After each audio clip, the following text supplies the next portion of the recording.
Hello and welcome to Vicarious Living. I'm Marissa Mortimer. I'm a writer. I'm also occasionally working out. I'm a homeschool mum of 4 adopted children, and I hope you enjoy living vicariously with me. So we're just going to talk about Beyond the Hills, my latest novel. And I'm really excited. As you can see, I'm sitting here in a nice patch. My kids are playing in the park. So I'm just doing this nice and quick. So we'll just have a look. I'm hoping that my friend will be here in a minute. And she does some really helpful, mostly. I mean, I'm trying to think, the word helpful is not really the right word. They're just really encouraging and helpful, full of tips. And it's Katy Simpson, and she helps so many people. I mean, I'm feeling awful because I'm sitting here in this windy area. Hello, Catherine. I'm trying to see if I can I see you in here? Can I? Yeah, I'm so new to this. See, that's why I should have been listening to Catherine, because she really knows how to do this, and I have no idea. Oh, she's here! You managed. I was so impressed. I was just saying that, trying to introduce you and saying helpful is not really the right word. It's so inspiring, and the way you help us and set up. And I was like, should have probably asked you how to get somebody else into a call. Yeah, over here. I'm so underprepared. It was such a mad dash because I had a friend round, and then my kids are now playing in the park with other homeschool families, and I'm sitting here in this gorgeous patch. I mean, look at those flowers and those bees going all around. But I'm not following any of your tips at the moment. But hey, we're here. Well, don't worry, because I'm not really, because I've had to just charge my phone. So I'm in a weird sort of place at the moment. I've got a little clip light. Let's just put that on, and that just might help slightly. But yeah, you have to forgive the background, because I've got this. Normally I'm facing the other way, and I've got this enormous light just behind me. Yeah. Yeah, we're all underprepared, but that's fine. My writing is like. Yay! It's Beyond the Hills. So, how are you getting on with it? Oh, I'm loving it. Yeah, I'm on chapter 7. I should be spending more time on myself and getting further in it, but yeah, every time I pick it up, I'm just completely absorbed, and nobody can get any sense out of me at all. Yeah, it's really lovely. It's very different from a lot of books. I think you've sort of created your own style.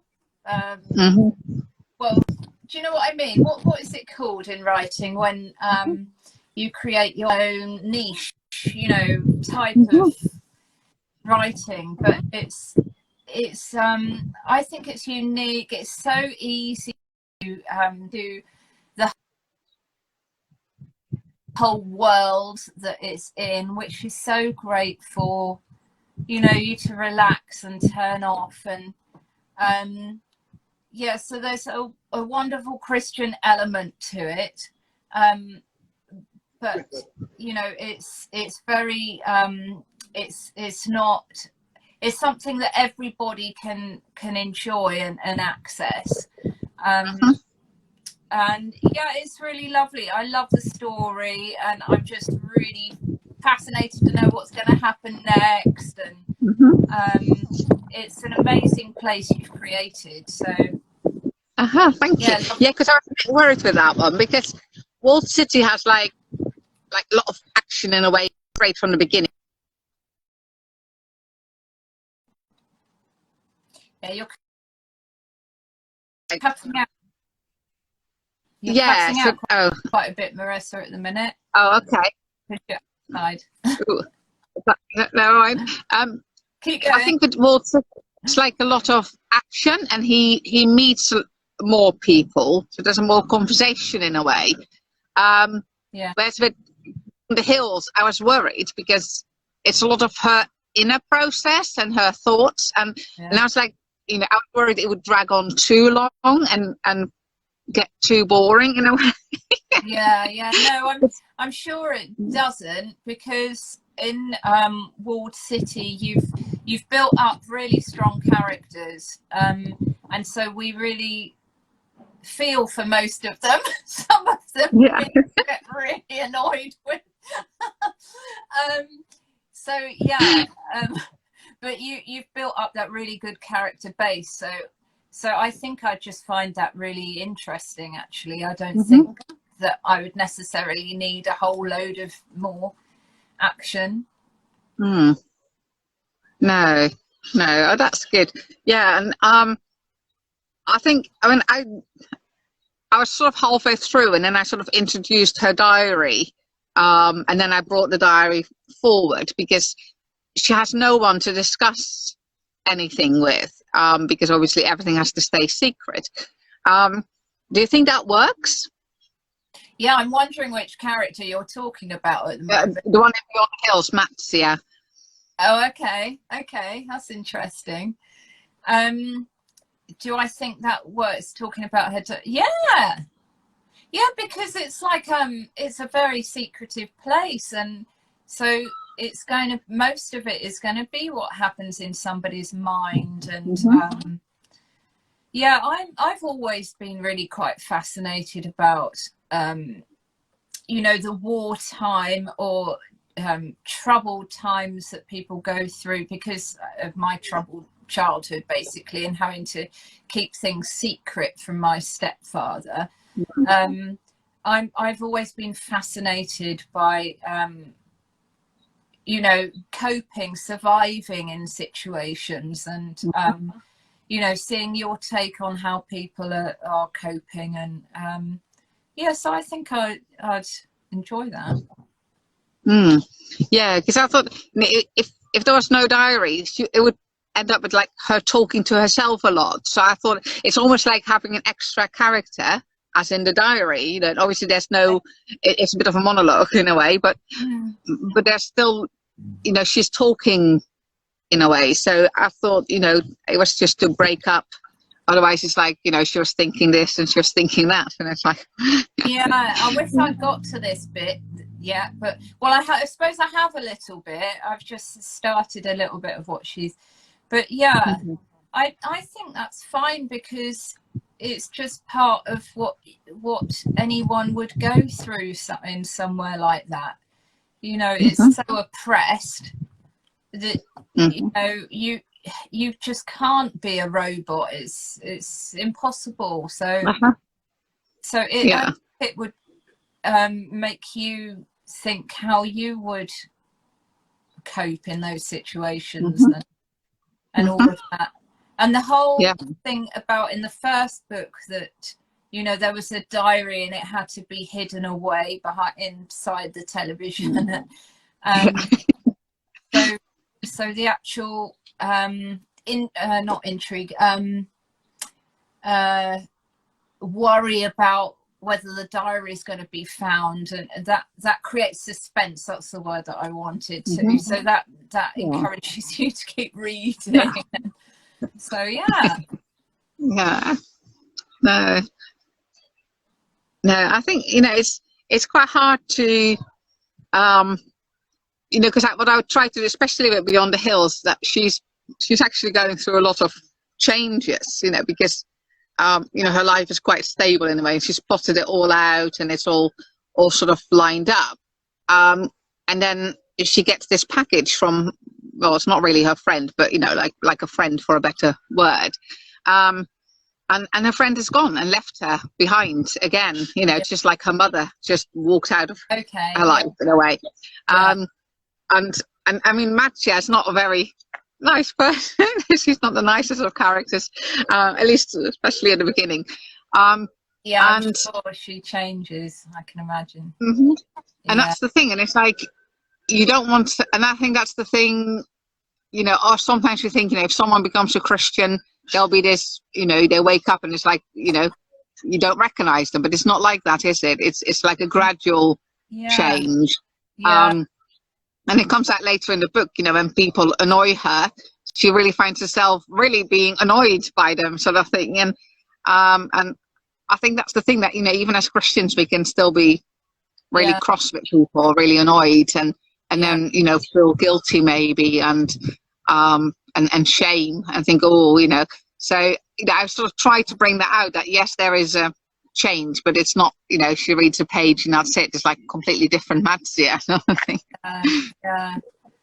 Yeah, she is so resentful of the what she's been landed in when Yes. when the other two go off, and she feels so much resentment, and it sort of builds up in her, and so I'd love to see the change that happens in her, and how and why. Yeah, because I think that's the thing, isn't it? It's like, you know, you know, her whole life was like planned out carefully, and now she's in this mess that wasn't of her choice, and it was not of her doing. And I think, you know, life can be like that, can't it? When we sort of know what we want to do, and then someone else can really rock the boat, and it's really hard, and I think it's hard for everyone. But it's like, you know, how do you deal with that if someone really upsets your day? Yeah. Not even your day. I mean, her life was on the line, really, almost, wasn't it? And you know, sort of being questioned, and you think, why is this happening to me? Everything was perfect. I got everything sorted out, and suddenly it's not anymore, and you just can't understand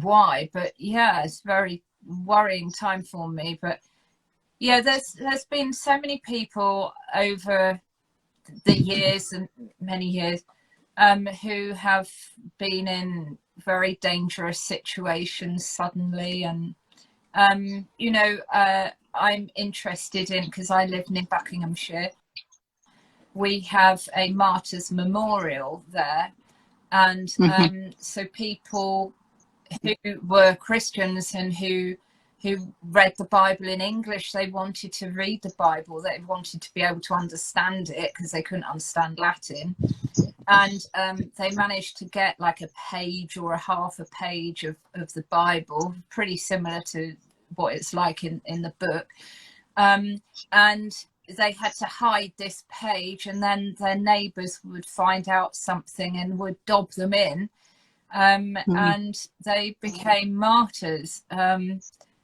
So yeah, this sort of oppression has happened a lot, but your view of it is like a some sort of ultra modern oppression idea, which is really, really interesting, you know, with sort of technology involved, and yeah. But I think it's interesting, you know, because it's like it's a similar crossroads, though, isn't it? You know, when you have that opportunity to get a page, or you find, or you're given it, do you take it and risk everything, or are you going to carry on with your life the way you've, you know? And I think, you know, like you mentioned those martyrs, but you know, they weren't born martyrs, were they? You know, they were like living a life. And they might not have even have been Christians. They might not have even known about God in that sense. But they came to a crossroads, didn't they? Where someone, obviously, they came into touch with, you know, maybe like one of those peddlers who hid, you know, literature in their boxes. And do you take it? And do you risk your family, your home, your life? Or do you just say no to the peddler and just, you know, just go to church and do all the right things and stay under the radar? And how long can you stay under the radar? Because that's also the thing, because not everyone ends up a martyr that had a book, didn't they? So there was that risk, and there was a chance of making it through life, but there was a chance that one of your neighbors would say, oh, did you realize, you know? And I think I try to sort of bring that out in Matsia, as like, you know, she's now left with this letter.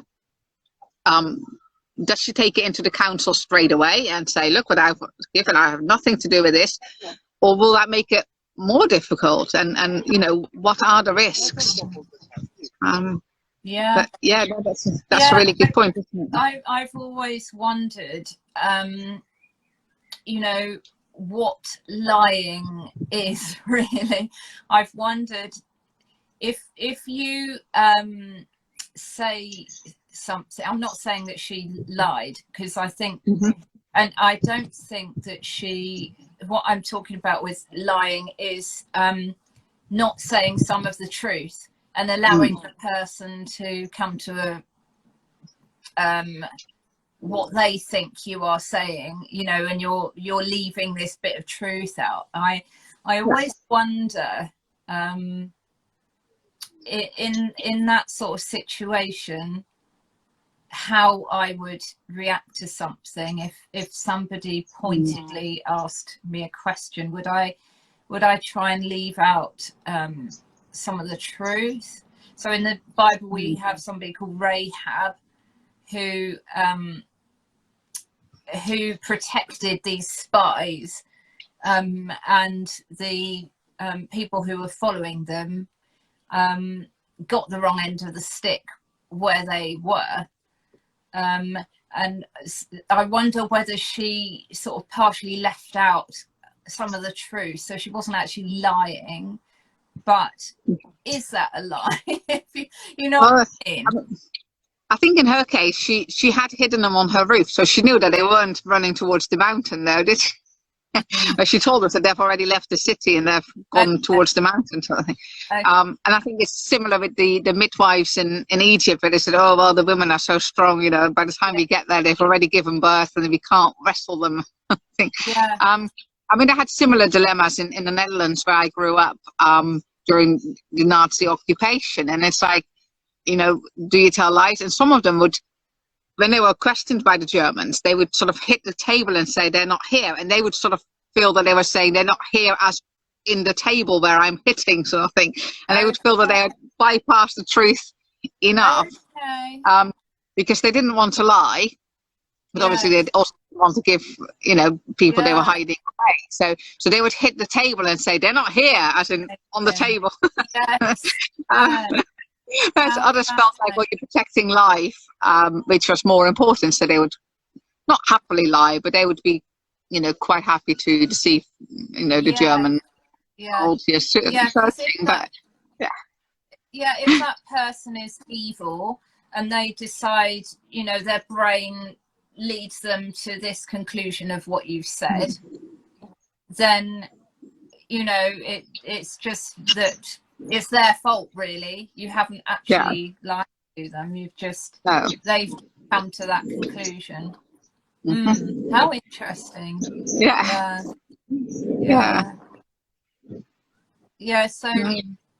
So I find loads of things about it really fascinating, and I chat to my hubby about it.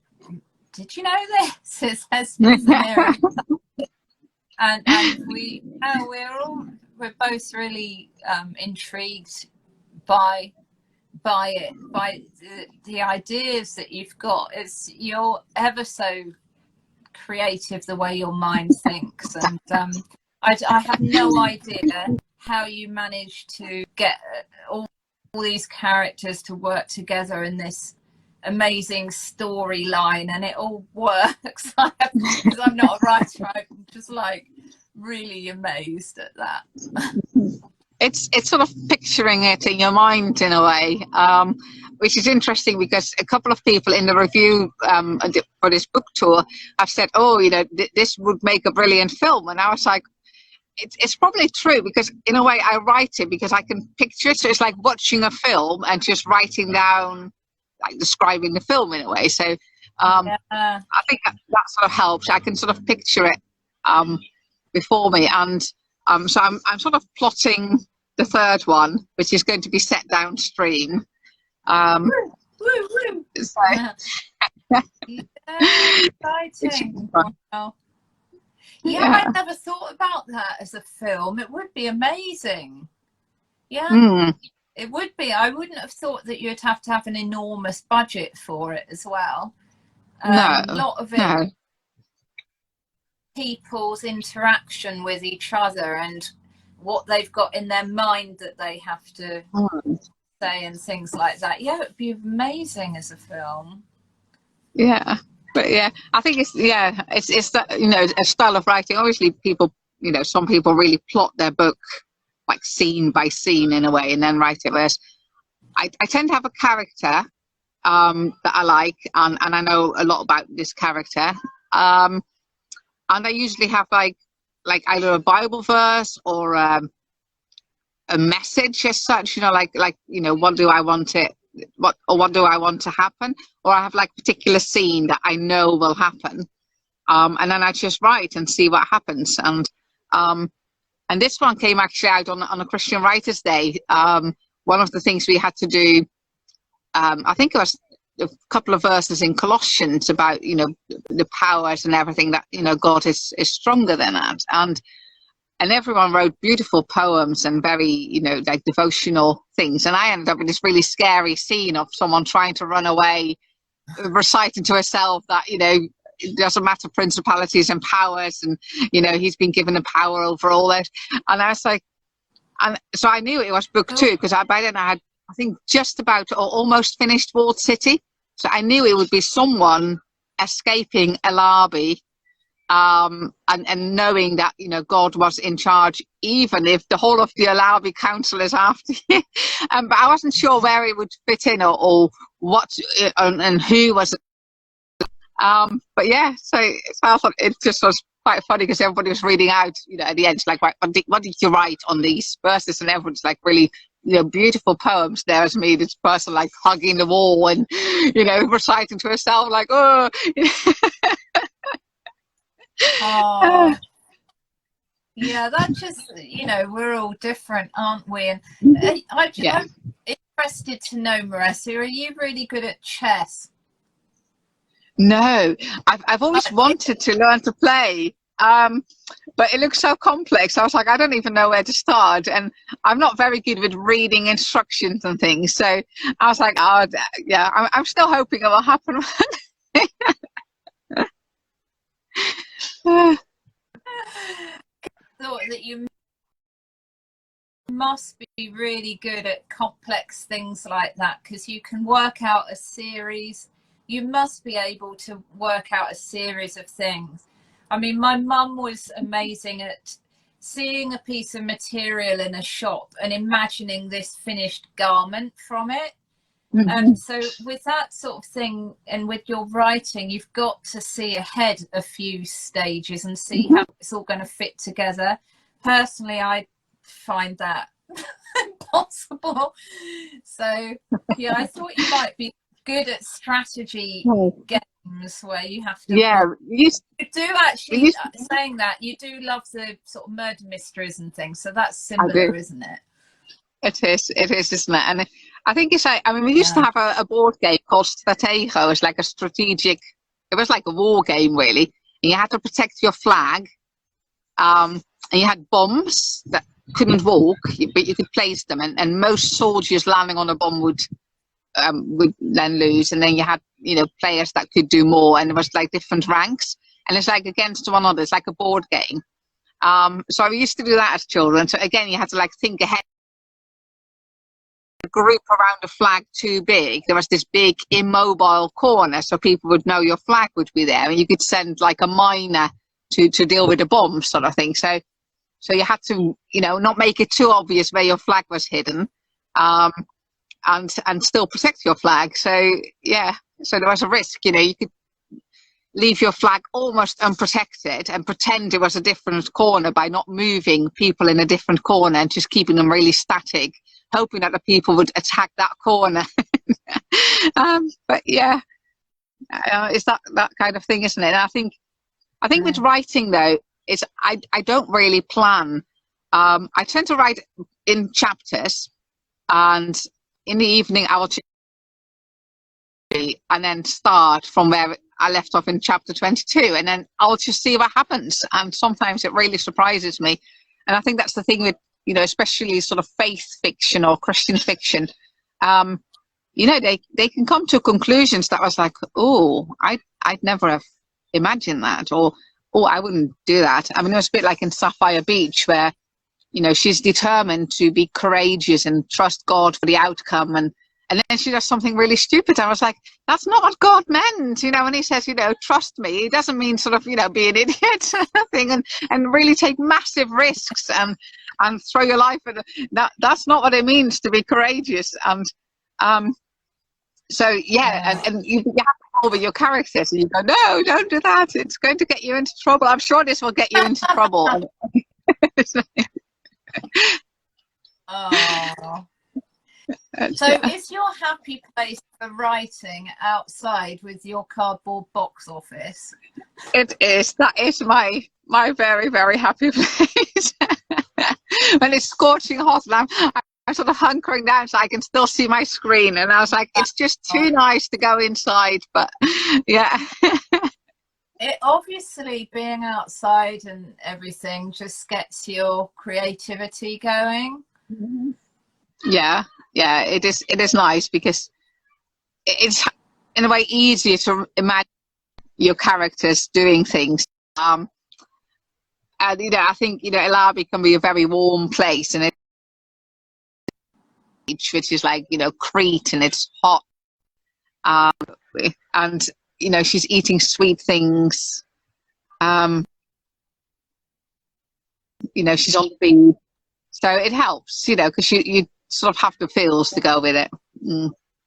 Yeah, you can get your emotions involved, and yeah. And I think it's part of it's like being relaxed, you know. Yeah, so my creative space is music orientated. Just behind me, where there's my piano. Yes. You know, just sitting at the piano. And look, this window faces the countryside. We can't see a massive amount of it, but we can see a bit of it. And yeah, that makes me drift off into a creative phase. So it does. It's sort of relaxing in yourself in a way, isn't it? That, you know, and when and it's quite calming and yeah, and then you're sort of ready for a different kind of thinking, really, isn't it? Yeah, it's whereas, interesting. you know, when you're busy and rushing around, you know, it's hard to then relax and imagine yourself in somebody else's world, because, you know, there's this to-do list that goes round, and it's hard to not be there, sort of thing. Yeah. Activity. Be surprised days has, in general, people has diminished quite a lot, because people have got this stuff, you know, their phones, the media, the TVs. We're being fed all the time, aren't we? And I think people, before those things became more and more and more in your face, I imagine people were naturally more creative. I think so. I mean, it's like, I mean, writing is almost like a sort of daydreaming on paper sort of thing, isn't it? But you need to have the space to daydream. And it's like, you know, I think even with children, it's like, you know, we used to, like, you know, be really like daydreaming a lot, like just lying on the lawn and staring at the clouds and imagining them into pictures and things. Yeah. And now it's like, well, we need to go this place, and then you have this activity, and then you need a lesson here, and it's hard to just do nothing. And I think, you know, we're almost made to feel guilty for doing nothing, but you're not really doing nothing, are you? You're just imagining things, and sometimes you find, you know, you do something really calming, and you get like a really good idea for, you know, something new. And I think it's just, you need that time where you're just doing nothing, just lying on the grass, staring at the clouds, and you know, think, oh, that looks like a dragon, and you know, so I think it's that kind of thing, isn't it? Yeah, because, you know, I haven't got children, but people worry their children might say, oh, we're bored, we haven't got anything to do, we're so bored, you know, and they think, oh gosh, we've got to go to this place, or we've got to Yeah. do something every day. But actually being bored is good for us. If we're constantly bored and then, you know, we're not stimulated, that's bad. But I think we all need to, I'm talking to myself mega much here. I'm always on my phone watching videos and stuff. I'm always constantly doing that until really late at night. I'm really bad. Yeah, being bored is good. And somebody else said to me the other day that whenever she has a shower, and she's heard that this is actually a scientific fact, something about water on your head can really make your mind start being creative, and it's really interesting. That's really interesting, isn't it? A bit like, you know, people have like head massage, and it's just sort of, it's that's the image I'm sort of like getting, that you say, you know, it's like the dripping on your head, but it's like a massage almost, isn't it? And and it's like a relaxing thing as well, isn't it? And it's just creating headspace, I think. I find, you know, when my children moan about being bored, it tends not to last long, and then they come up with a wonderful game, as if they just needed that real dip in busyness, in a way, in order to prepare them for like a really big, complex, creative game where they're making something or setting some, you know, they just needed that really low level of input, in a sense. And I wonder if it's like that, you know, when you're busy, obviously you can still come up with ideas, but it's like on a shallower level almost, isn't it? Whereas if you really stop and, like you say, you know, you play music and you look out, and your head sort of seems to really go in a dip almost, and then you come out with a much bigger idea because there was a bigger space available, I suppose. Yeah, and there's a phrase that a quote of somebody, and I can't remember the first word of it, but it's, I know, it's necessity is the mother of invention, isn't it? So people, because I know that you use it a lot as your special time out, your important time out, your time to just you know, your wellness time, and being good for you, and that you know that you need that, and you crave that, and you really enjoy that, so it's important for you. So I think that probably that helps you as well with your writing, I'd have thought. It does, and I think it's, you know, like some people want like a bath, like a scented bath and candles and things, and I would just be too restless. You know, I would like the idea, I'm going to, you know, set up, and then within 5 minutes I'd be like, you know. It wouldn't really, it's not my thing. And you know, some people go for like a long walk, and again, I'm too restless for walks, which sounds maybe weird, but it's like, I'm like, I'll go on a walk. And I'm like suddenly really bored and I want to be back, but then it's like another 25 minutes walk home. I'll be like, how have I done? You know? So that doesn't go down well. So it's that, but it's, when I write, it's resting, but like an active resting. And it goes on and on and on, you know, and then I run out of steam, you know, that's it. And I've done like 3,000 words. So I'm like, that'll do. That'll be another chapter. So that's the thing. Is like, you've reminded me of another quote from one of our favourite Second World War films. And the scene is that they are in the operations room. So they're viewing on the big chart in front of them all the Nazi planes coming over and what they're going to do about them and all this sort of thing. And one of the RAF girls, the RAF girl, is sitting monitoring it while she's knitting away. And somebody comes into the room and he's like, you know, he looks really disdaining at this lady doing that. And the person who's the operations room sergeant, whatever he is, he says, didn't you know that about the female mind, that she can't relax unless she's busy? Yeah. Yeah. I think it's like that, isn't it? And you need an outlet really for that. But that's like resting in itself, you know, the fact that it's letting it out in a way. And I think, you know, just a great way of doing it. Colouring as well. I think your colouring helps you to get into that relaxation sort of phase as well, and helps your mind to be free to pray and think about other people and things. Because again, it's like, you know, I like praying for friends and people, but again, it's like if I just sit, you know, I'll probably pray and then like, oh, I need to remember to put that on, and I'll go and I was like, oh, I was actually in the middle. You know? So again, it's like as if I color a card for that person, it just, you know, I'm thinking about this person, praying for this person, and I'm focused because I'm doing this card, I'm doing something. It's like, but it's the I mean, you're not writing physically, are you? When you write your book, are you typing it? I type, yeah.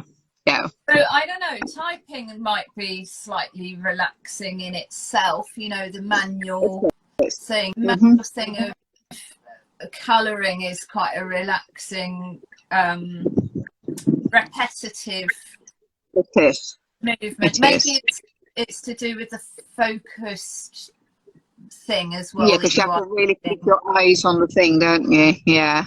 No, absolutely. Yeah, so I'm really enjoying it. And how many chapters are there? 45, I think. 45. 45. I try not to. I was very naughty with the first one. Thought I'm just looking to see what happens at the end. Yeah, try not to.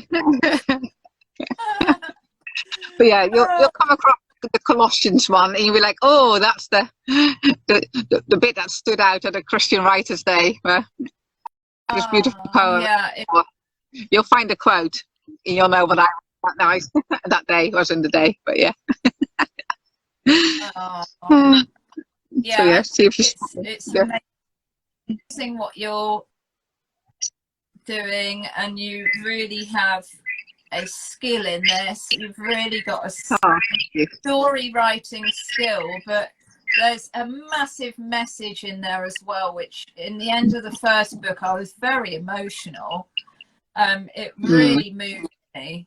It really spoke to my heart as well, and really sort of convicted me too, because it does make you think, what would I do in that situation?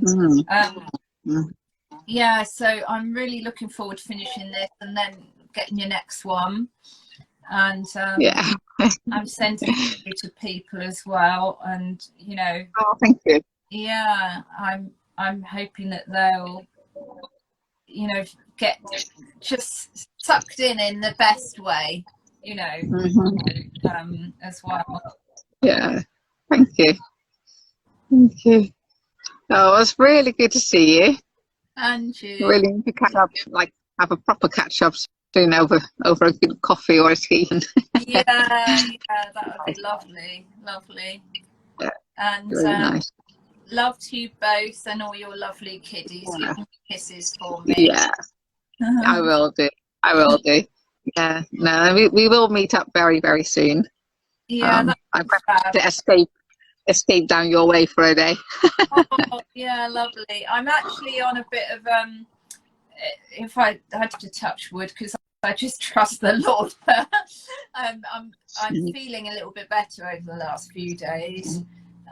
Feeling a lot more bright and cheerful and a bit more energy. So yeah, I'm really up for meet up. That'd be lovely. Yeah. Excellent. Say